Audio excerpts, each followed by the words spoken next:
Chapter 1. Ireland's Story. There are many different islands. One island is a country with beautiful high mountains, big empty beaches, long deep rivers. People go there to fish and swim and walk. They love Ireland because it is so quiet and because the Irish people are so nice and friendly. Another island is a country of stories and music. Most Irish people can sing, and many famous musicians are Irish. A lot of the most famous writers in the English language are Irish too, but some people in Ireland speak only or mostly Irish. Now look again at Ireland. It is not only a quiet, beautiful, friendly place, it is also a country of blood, bombs and death. Between 1968 and 1998, thousands of people in Northern Ireland died. But most Irish people are not interested in bombs and guns. What is Ireland really like? What can you see there? And what happened hundreds of years ago in Irish history?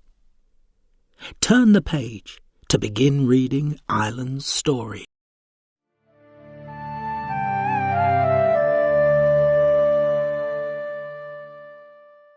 Chapter 2. Around the Island. Ireland is an island like a plate.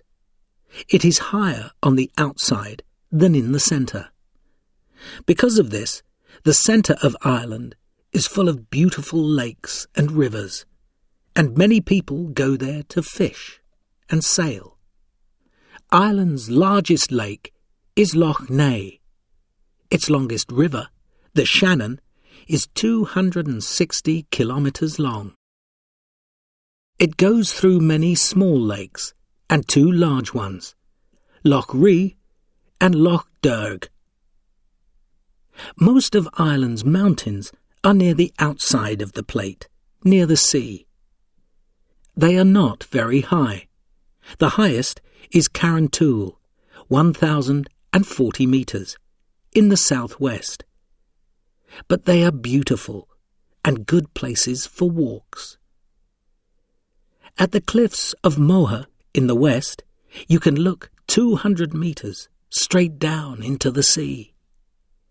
The Giant's Causeway in the north is made of strange rocks, 2 metres tall, with 6 sides. There are hundreds of small islands in the sea around Ireland. On the Aran Islands in the west, most people speak Irish, not English. Life has changed very little here in 100 years. Much of the north and west of Ireland is very beautiful. There are hundreds of flowers in the green fields, and there are wonderful beaches and lakes called lochs in Ireland. The weather is warm and wet, with rain and sun nearly every day. But it is hard to farm here because of the rocks and mountains. The centre and east of Ireland are very different. The land is good here, and Irish milk and meat are some of the best in the world.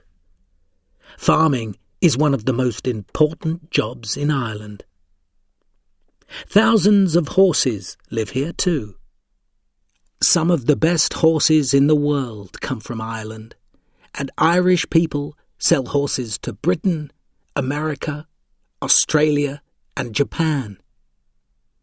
People go to watch horse races in many Irish towns, and in Laytown, north of Dublin, there are horse races along the beach every September. All Ireland's important cities, Dublin, Belfast, Derry, Galway, Limerick, Cork and Waterford, are near the sea. If we look at Ireland's history, we will see why.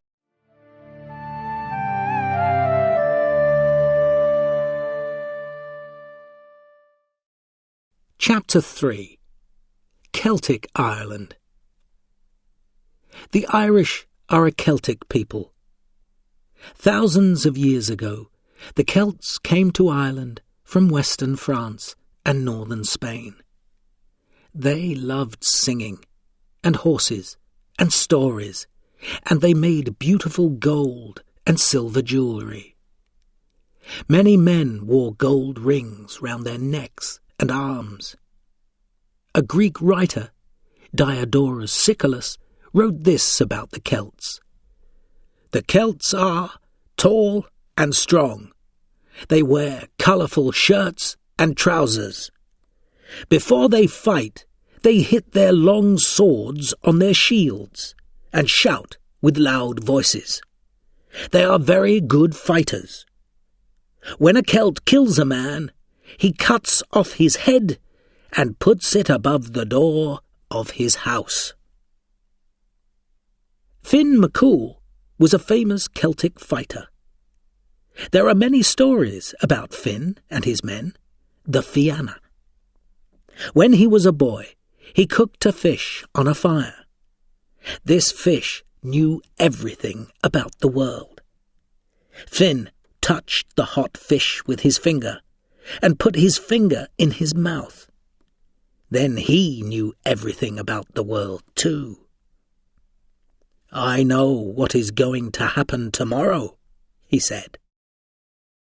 Another famous Celt was Cuchulainn. Cuchulainn's father had a brother called Conor, who was king of Ulster, in the north of Ireland. Conor had a big, dangerous dog, which killed many men. Cuchulainn liked to play a Celtic game called hurling.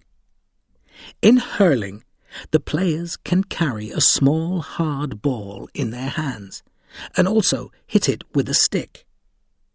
One day, when Cuchulainn was a boy, Conor called everyone into his house to eat.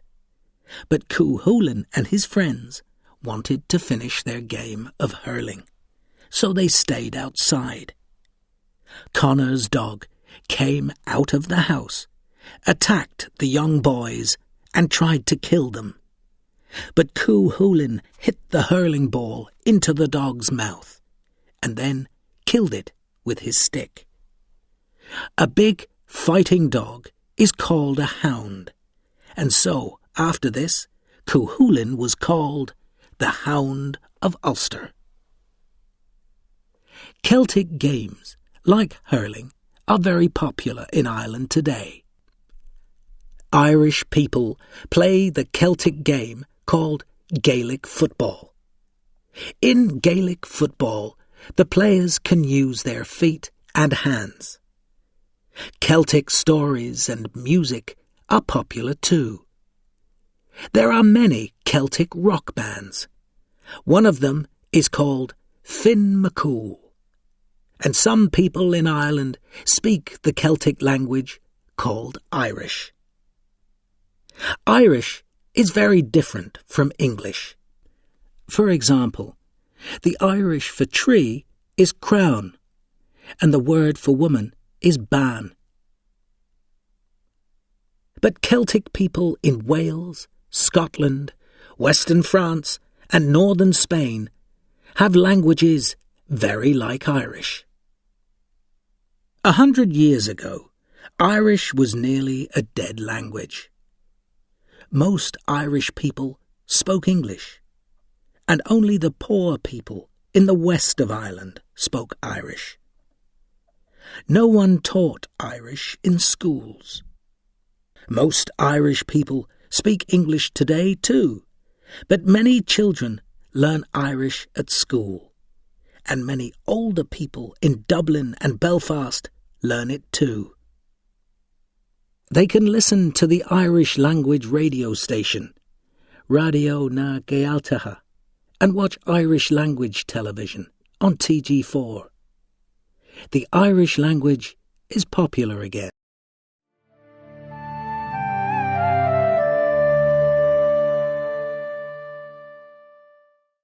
Chapter 4. St. Patrick, the Church and the Vikings. In 401, some Irishmen came to Britain. They took many people back to Ireland and sold them. One of these people was Patrick, who was only 16. For 6 years, young Patrick worked with sheep on a farm. Then, when he was 22, he ran away to France. He learned about God from monks at a school in a French monastery. In 432, he went back to Ireland to teach the Irish about God. The Irish kings listened to him, and he built an important church in Armagh. 100 years later, Ireland was one of the most important Christian countries in Europe, with beautiful churches and monasteries everywhere. Irish writers wrote famous, important books, like the Book of Kells, which you can see in Dublin today. And there are pictures of St. Patrick in many Irish churches. Another Irish churchman, called Brendan, sailed to Scotland, Iceland, Greenland, and America in a small leather boat. Some people said that this was not possible, but in 1976, an Englishman, Tim Severin, built a leather boat called Brendan and sailed it from Ireland to Iceland and America. You can see the Brendan at Craiganoan in County Clare in the west of Ireland. There were many beautiful, expensive things in the Irish churches and monasteries, and Norwegian Vikings came to Ireland to steal them and kill the monks. Because of this, the monks built tall, round towers beside their monasteries. When the Vikings came, the monks ran into the towers to hide. You can see these towers in Irish villages today. One of the most interesting Irish monasteries is on Skellig Michael.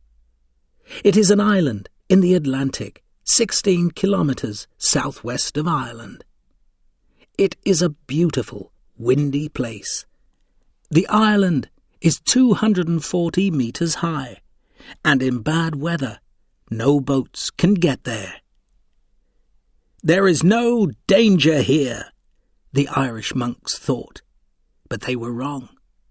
In 824, Vikings came in their longships to attack Skellig Michael too. But some Vikings came to Ireland to stay. They built towns by the sea: Dublin, Cork, Waterford, and Limerick. The Celts liked to live in the country, but the Vikings lived in towns. Some of the Vikings married Celts and learned the Celtic language. The Vikings came to the north of Ireland too. One day, 2 different Viking ships came to a beautiful place in Ulster. Both groups of Vikings wanted to stay there and build a town, but there were too many of them. The 2 groups of Vikings looked at each other angrily. "We must fight," said a Viking from the first ship. "The winners will live and keep the land, and the losers will die." "No," said a man from the second ship. "I have a better idea. Let's race to the beach in our ships. The first man who holds the land in his hand can keep it. His people can stay, and the others must leave." So the 2 ships raced towards the beach. One man stood at the front of each ship, ready to jump down to the beach. Then one ship went in front of the other. The man in the first ship looked back at the second ship and laughed. "We're going to win," he said. "This land will belong to us." "No, it won't," said the man in the second ship angrily. "You will never win. Never!" Suddenly, he took out his sword and cut off his hand with it. Then he threw the hand over the heads of the men in the first ship. The hand fell on the beach, and its bloody fingers closed on the land. "This is our land," said the man with one hand. "It will never belong to you. Never, never, never." That is the story of the Red Hand of Ulster. You can see the red hand on the flags of Northern Ireland. To learn why it is so important, we need to learn a little more about Irish history.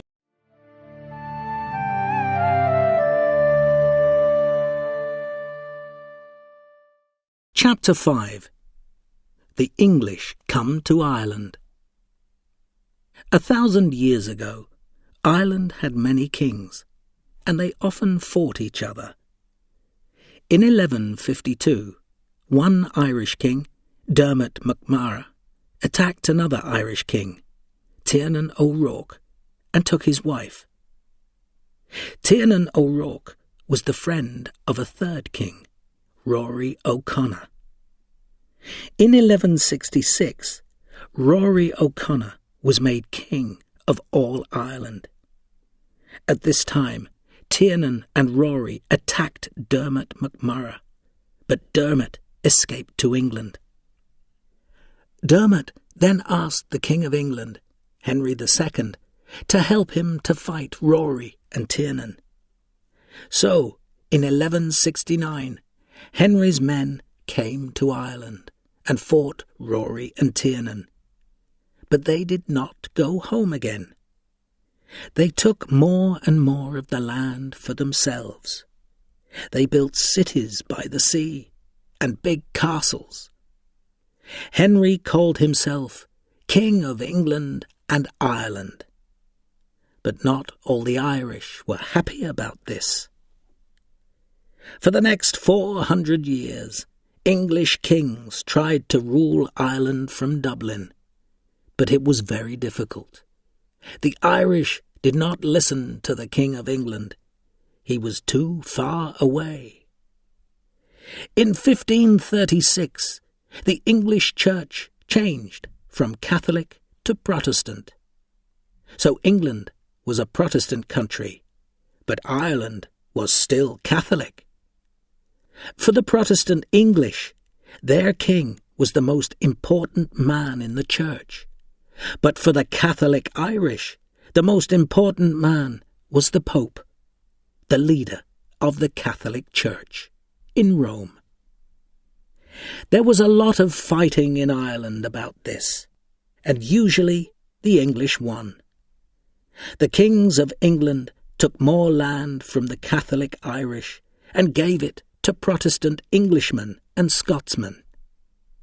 This plan was called the Plantation of Ulster, because much of the land was in Ulster, in the north of Ireland. Englishmen from London built a new town in a place called Derry, and called it Londonderry. The Catholic Irish were angry about this, and wanted their land back. In 1641, the Catholics attacked the Protestants in Ulster. They took their houses and clothes and killed thousands of people. 8 years later, in 1649, Oliver Cromwell took an English army to Ireland. Cromwell was the leader of the English after the death of King Charles I. The English soldiers killed thousands of Catholics in a town called Drogheda.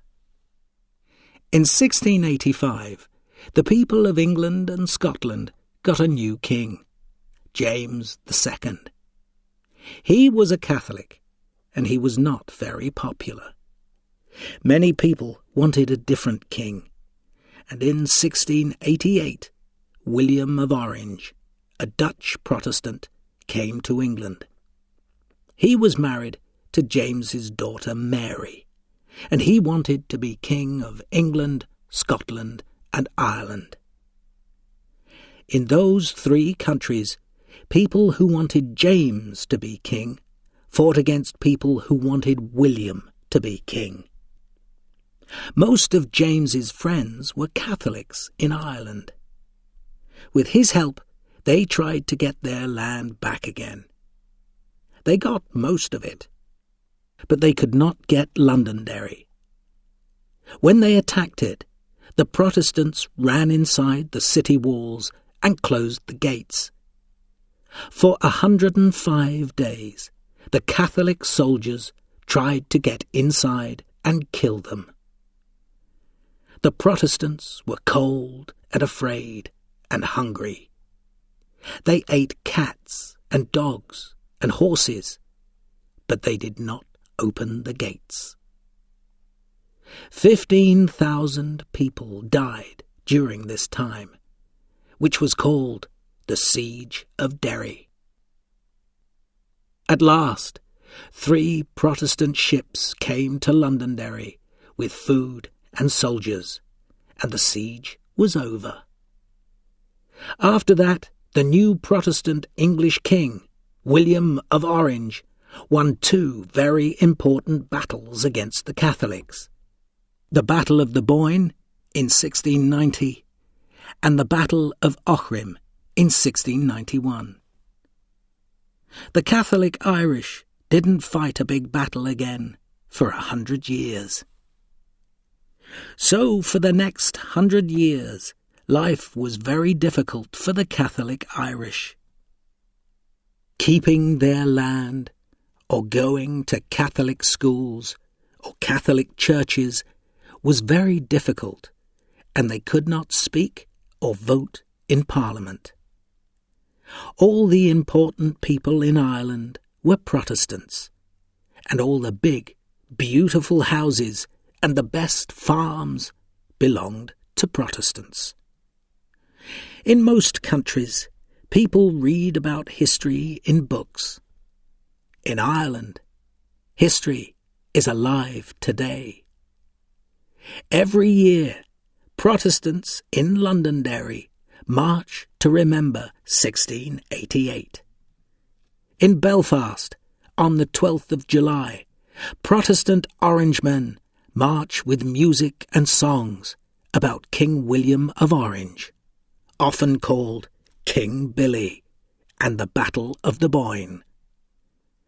Every year, Catholics are angry about these marches.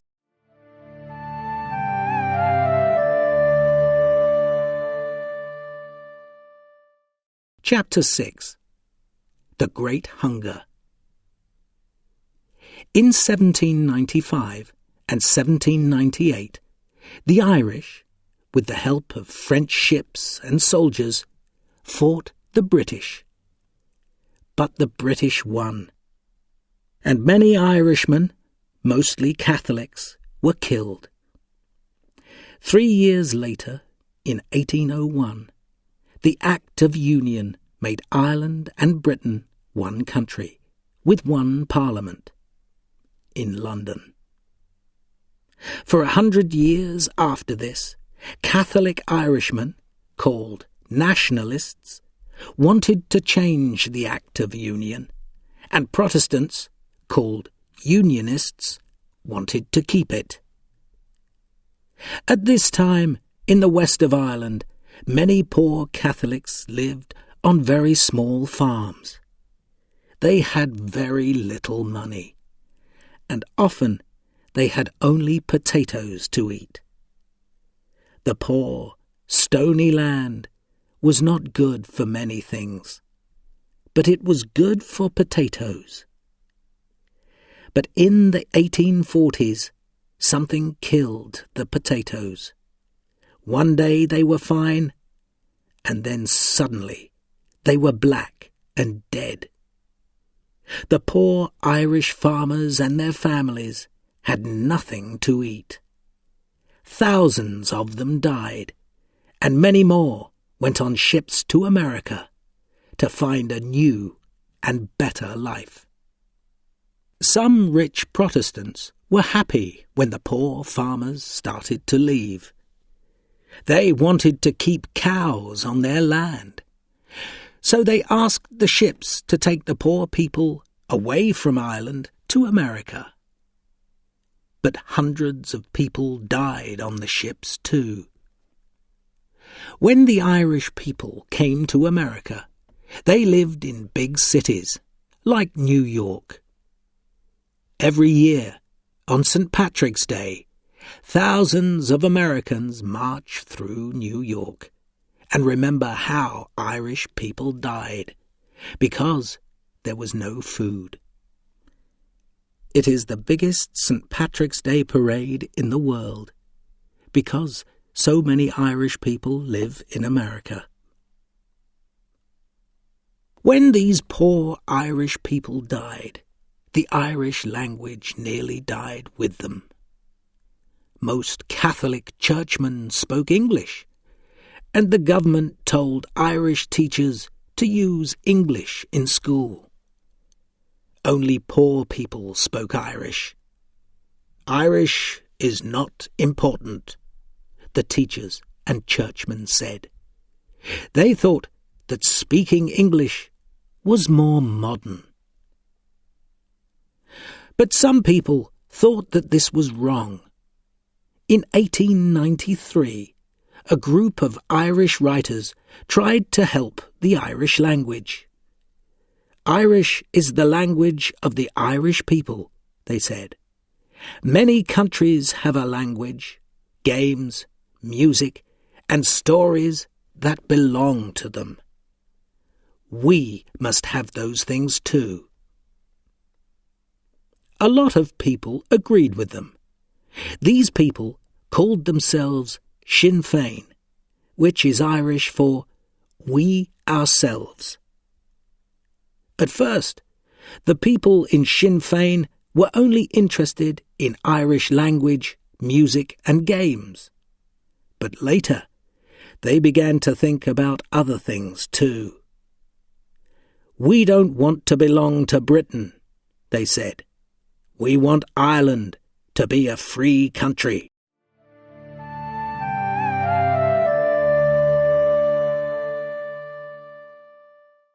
Chapter 7. Fighting to be Free. By 1900, life was a little better for Catholics in Ireland. They could have land, they could vote and speak in Parliament. They had Catholic schools and churches. But most Catholics were very poor, and every year thousands of them went to America or Britain to look for work. Catholic Irish nationalists wanted to end the Act of Union. They wanted an Irish Parliament to decide about things in Ireland. But the Protestants did not want to give it to them. And not for the first time, they were ready to fight for the things that they wanted.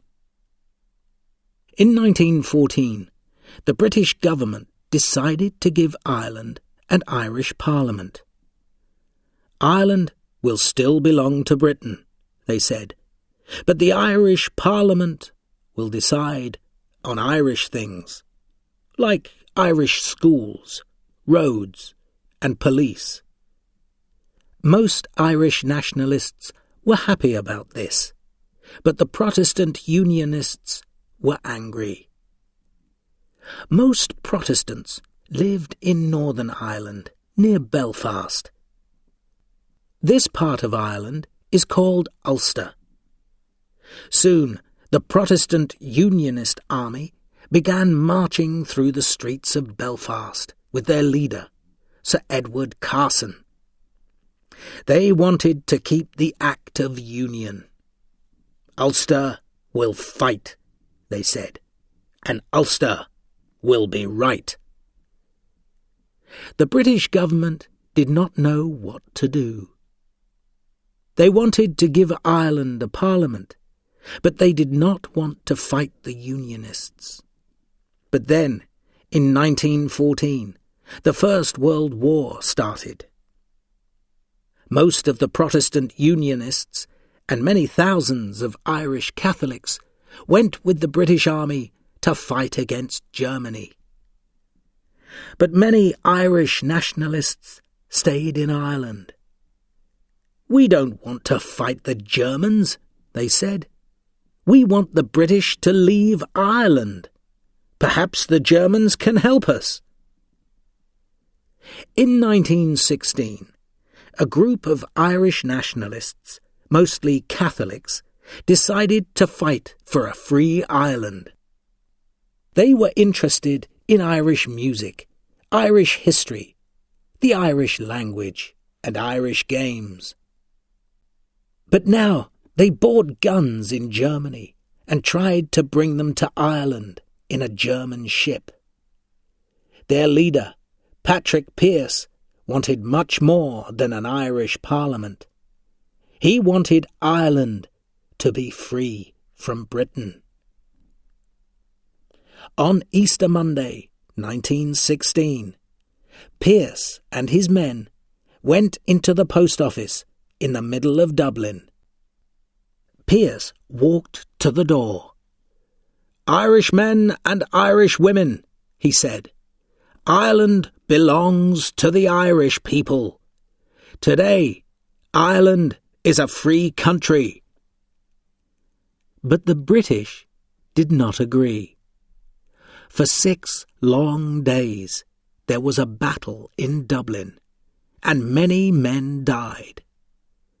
After the battle, the government said that Pearse and 14 other important men had to die, and they died in prison. Nearly 2,000 other Sinn Féin men went to prison. Easter Monday, 1916, was a very important day in Irish history. After that day, everything was different. In his poem, Easter 1916, the Irish writer William Butler Yeats wrote, "All changed, changed utterly. A terrible beauty is born." In 1919, Sinn Féin started to fight the British again. The Sinn Féin Army was called the Irish Republican Army, or IRA. From 1919 to 1921, the IRA killed hundreds of policemen and soldiers, and the police and soldiers killed hundreds of IRA men too. In Dublin, there were IRA men and women everywhere, but it was very hard for the British soldiers to find them. The IRA leader was Michael Collins, but the British government didn't even have a photo of him. In 1921, the British government decided to talk to Sinn Féin and the IRA, and in that year, for the first time in history, most of Ireland had an Irish government, with an Irish president in Dublin. But the Irish Republic is only 3/4 of Ireland. 1/4, in Northern Ireland, stayed British. And here, 50 years later, the trouble between Protestants and Catholics started again.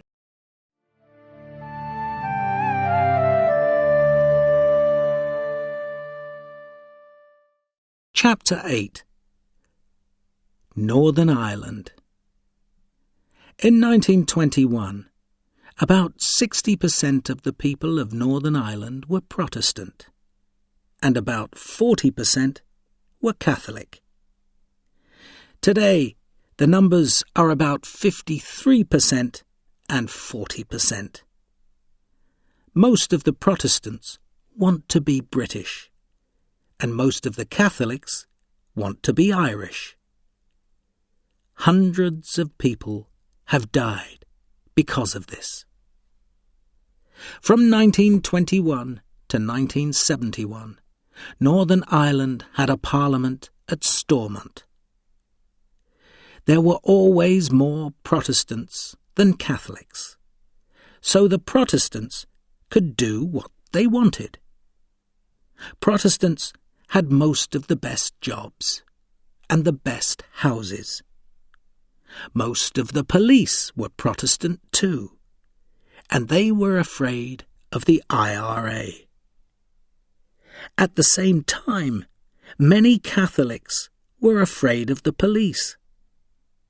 Sometimes the IRA tried to kill the police, and the police hit back at the Catholics. It was a circle without an end. In 1968, Catholics started to ask for a better life. They marched through the streets of Belfast and Derry, asking for better jobs and houses. But the Protestant police and Orange men attacked the Catholic marchers. Many marchers were badly hurt, and all of them were angry and afraid. In 1969, British soldiers came to Northern Ireland to try to stop the fighting. And at first, many Catholics were happy to see them. But then the IRA started to kill soldiers and policemen, and so the British soldiers and police tried to find the IRA and put them in prison. Sometimes they put the wrong people in prison, and so the Catholics didn't like the British soldiers. Over the next 30 years, many terrible things happened. On Bloody Sunday, the 13th of January 1972, British soldiers killed 14 Catholic marchers in Derry. The marchers had guns, the soldiers said, but nobody found any guns. On Bloody Friday, the 21st of July 1972, the IRA put 22 bombs in Belfast, all at the same time. 9 people died and 130 people were hurt, Protestant and Catholic, British and Irish. Some of them lost arms and legs. The IRA put bombs in pubs and streets and shops. They killed soldiers and policemen, but they also killed thousands of ordinary people. Protestants in the Ulster Defence Association, the UDA, killed thousands of ordinary Catholics too. These Protestant fighters are called loyalists. By 1979, there were hundreds of IRA and UDA men in prison. At first, they were political prisoners, like soldiers in prison during a war. They could wear ordinary clothes, and they did not do prison work. Then Margaret Thatcher, the British Prime Minister, decided that this must stop. "These men are criminals," she said, "so they must be the same as other prisoners." Because of this, some prisoners decided in 1980 to stop eating. They drank water, but they did not eat. Day after day, they got thinner and thinner. After 66 days, the first man, Bobby Sands, died. Then another man died, and another. 10 men died in prison because they wanted to be political prisoners. Most British people thought Mrs. Thatcher was right, but a lot of Irish Catholics didn't agree. More and more of them started to vote for Sinn Féin. In many parts of Northern Ireland, there are nationalist or loyalist paintings on the walls of houses. The loyalists usually show the Red Hand of Ulster, or King William of Orange and the Battle of the Boyne. The nationalists show Celtic pictures and pictures of Bobby Sands. Both of them often show men with guns. In 1998, the British and Irish governments met with Sinn Féin and the Ulster Unionists. They wanted to end the fighting in Northern Ireland. Together, they made the Good Friday Agreement. This agreement said that Catholics and Protestants must work together in the government of Northern Ireland. Today, Catholics and Protestants still do not agree about many things in Northern Ireland. But after 30 years of fighting, people are starting to talk to each other, and most people are happy about that.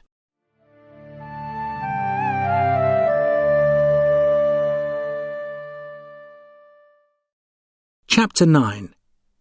Dublin and Belfast. Dublin. Dublin is the most important city in the Republic of Ireland.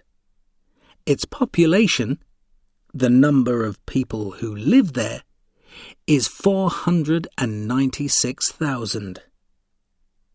The River Liffey goes through the centre of Dublin. Some people say that Ireland's famous black beer, Guinness, is water from the River Liffey. But it is not true. But you can walk beside the river and drink Guinness in a pub when you are thirsty. One of the most beautiful buildings beside the river is the Custom House. There is a nice walk along the river from the Custom House to the O'Connell Bridge. North of the bridge is O'Connell Street. Here you can see the post office, famous for Easter Monday 1916. Not far from here is St. Mary's, Dublin's biggest Catholic church. South of O'Connell Bridge is Trinity College, Ireland's oldest and most famous university. In here you can see Ireland's oldest books, like the Book of Kells, which is 1,000 years old. The beautiful Bank of Ireland is opposite Trinity College. Ireland's first Parliament was in this building. Near Trinity College, you can see the famous statue of Molly Malone. People say that she was a poor but beautiful girl who sold fish called cockles and mussels on the streets to make money.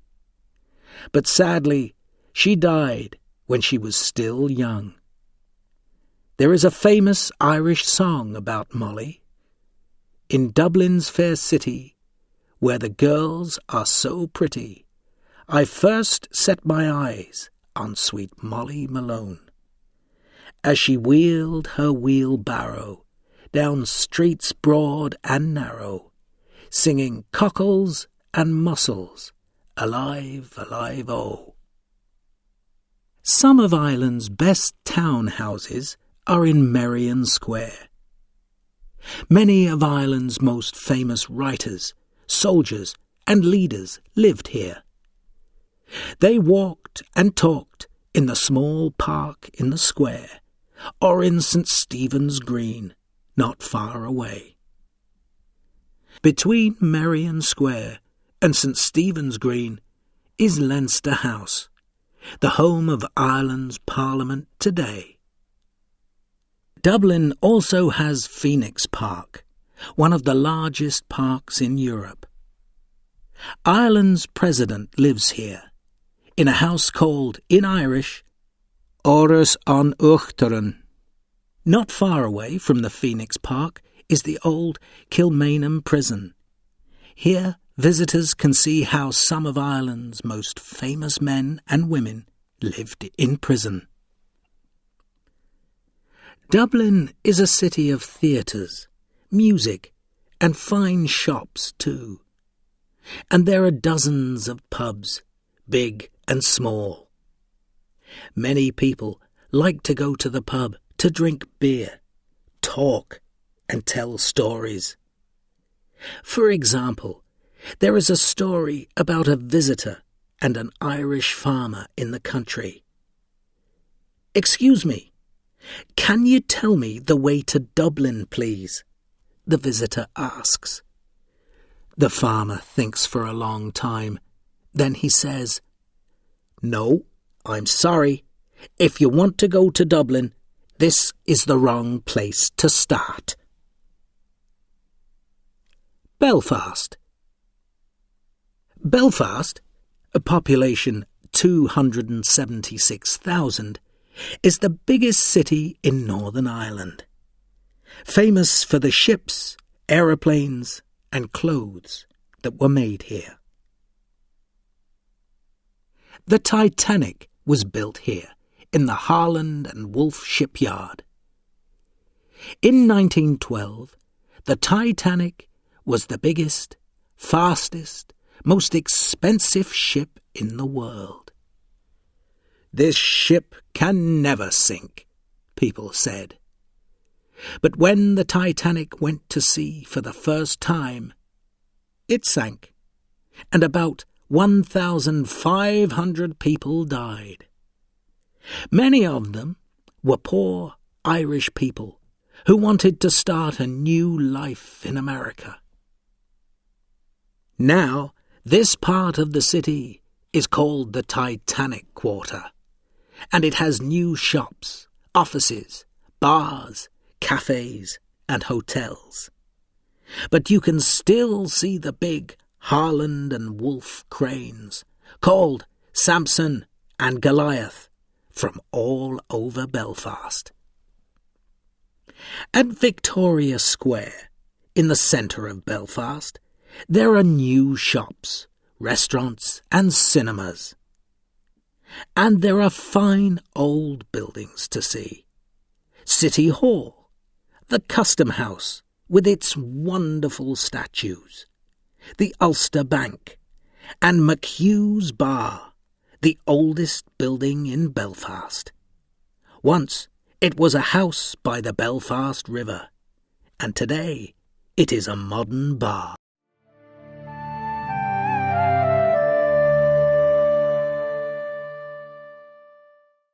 Chapter 10. 4 Irish Cities. Cork. Cork is the second largest city in the Republic of Ireland. In 820, the Vikings attacked a Christian monastery here, and then stayed to build a town by the River Lee. Cork is in the southwest of Ireland, and it has a wonderful harbour for ships. Many poor Irish people sailed from Cork to America at the time of the Great Hunger. And today, ships and planes go from Cork all over the world. 123,000 people live here today, and the city of Cork is famous for music, dancing, theatre, and film. Many visitors come here too, on their way to the beautiful southwest of Ireland. In 2005, Cork was the European capital of culture. Londonderry, or Derry. Derry, with a population of 105,000, is the second city of Northern Ireland. Protestants call it Londonderry because in 1600 English Protestants from London built a city here, but Catholics call the city Derry. There was a small monastery here beside the River Foyle in the time of the Vikings, but the great walls of Londonderry were built in the 1600s. You can walk around these walls today. They are 1.5 kilometres long and nearly 6 metres wide. The old guns from the siege of Derry are still there on the walls. But many people want to forget the battles of the past.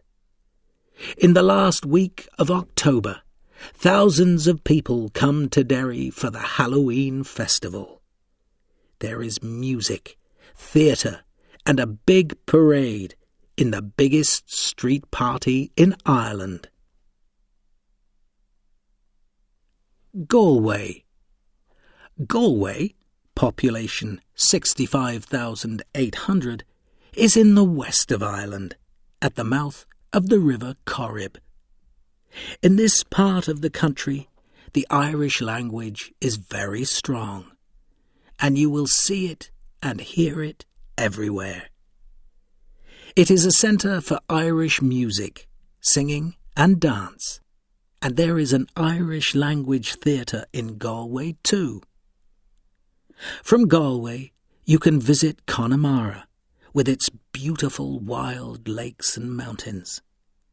The Aran Islands are close by too.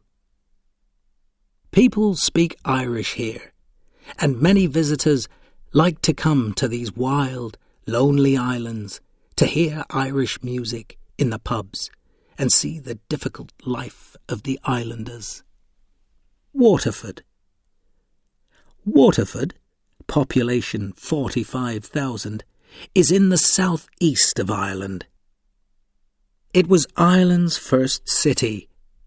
The Vikings came here in the 850s, and they came back in 914 to make the city. It is famous for its glass. People have made glass here since 1783, and for the ships that were built here. 3 rivers meet the sea at Waterford, the rivers Barrow, Nore and Sheer, and there are fine mountains and beaches to visit in this part of Ireland.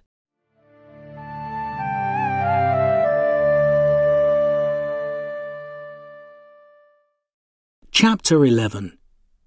Stories, Music and Dancing. Irish people love stories, and many great writers were born in Ireland. Jonathan Swift, 1667 to 1745, was a churchman in Dublin. In his book, Gulliver's Travels, a man called Gulliver visits many strange countries. In Lilliput, all the people are about 10 centimetres high, and in the country of the Houyhnhnms, horses are cleverer than people. But when Gulliver comes home, nobody believes his stories.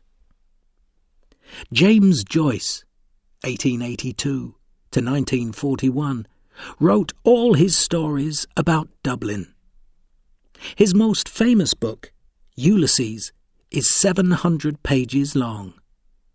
It is the story of everything that one man, Leopold Bloom, does in Dublin in one day, the 16th of June, 1904.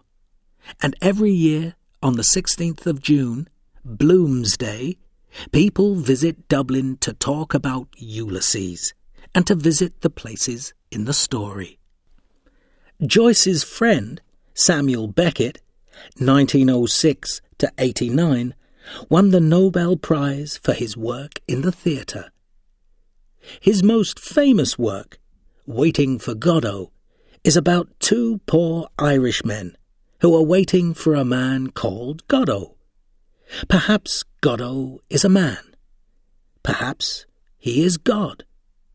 They don't know. But he never comes.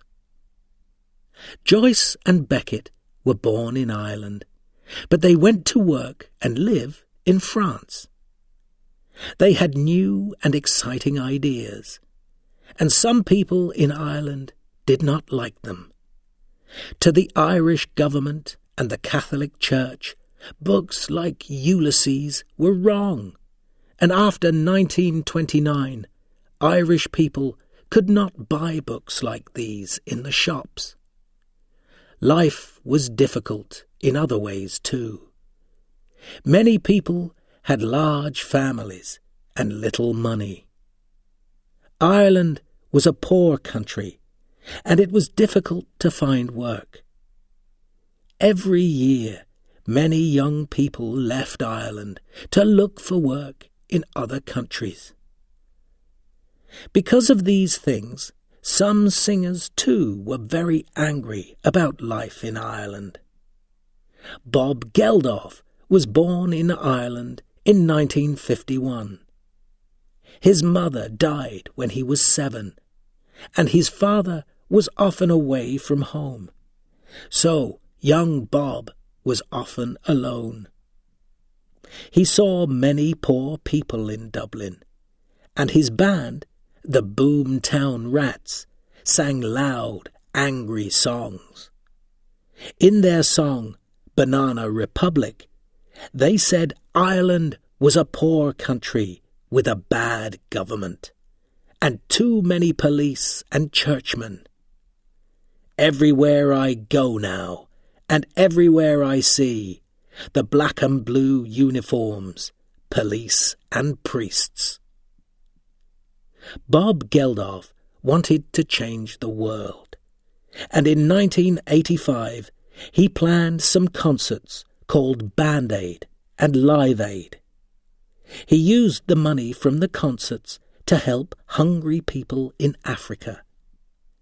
In 2005, he did this again with a concert called Live 8.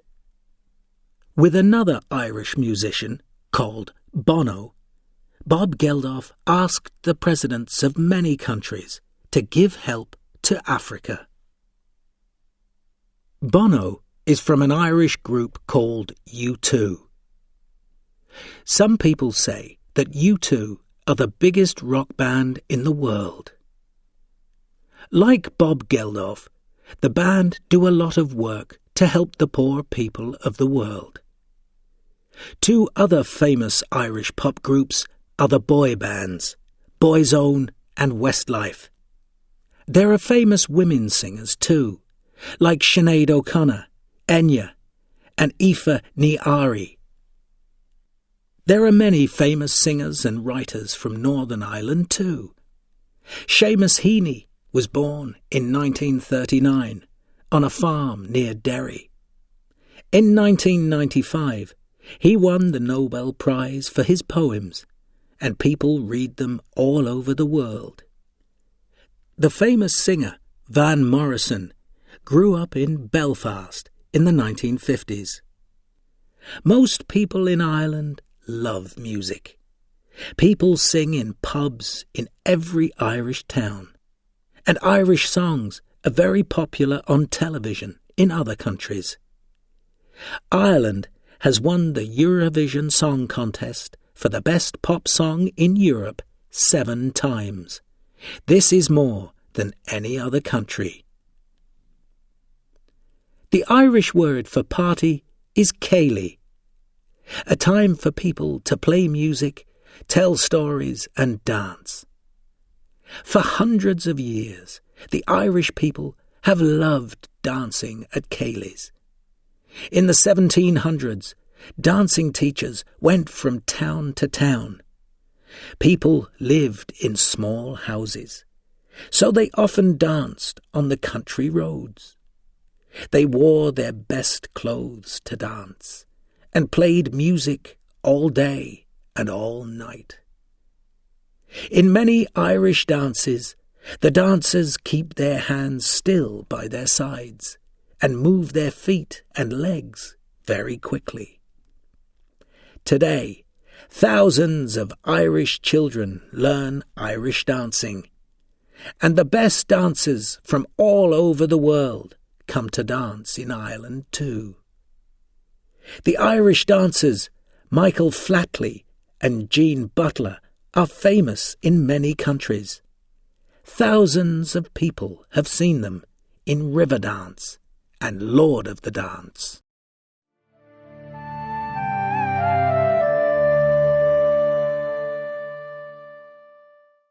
Chapter 12. A Country for Young People. Today, many things are changing in Ireland. It is a country of young people. Nearly 50% of its people are under 25. 50 years ago, the Catholic Church was full of old men, and they decided what people could do. Life was difficult for women and young people. Today, the Church is important, but the ideas of women and young people are important too. Two of Ireland's presidents were women, Mary Robinson and Mary McAleese. For Ireland's young people, the future is about pop music and computers, as well as farming and horses. Ireland is a part of the European Union, and most Irish people are very happy about this. Ireland is not a poor country anymore. A lot of business people come to Ireland and build factories. Now, perhaps 10% of Ireland's population are people who have come from other countries to find work there. Many come from Poland and other countries in Eastern Europe, and others come from China and countries in Africa. Today, young Irish people do not have to leave their country to find work. They can find work at home. Ireland is an interesting, exciting place for young people. But of course, there are always problems. There is more crime in Ireland than before, and in Northern Ireland, the problems are not over. Every year, the Protestant Unionists march through the streets with their music. "We will always be British," they say, and they sing about William of Orange. "The British must leave Ireland," say the Catholic nationalists in Sinn Féin. The Unionists and the nationalists cannot both have what they want. Here, history helps no one. But most Irish people, in the north and south of Ireland, do not want bombs, guns, and fighting. They want to enjoy life. They want people to visit their island, to walk in their beautiful mountains, fish in their quiet rivers, drink and sing and laugh in their pubs, dance at their céilís, and most important of all, to talk. Most of the time, the Irish are the friendliest people in Europe, and the three most important words in the Irish language are Céad Mille Fáilte, 100,000 welcomes.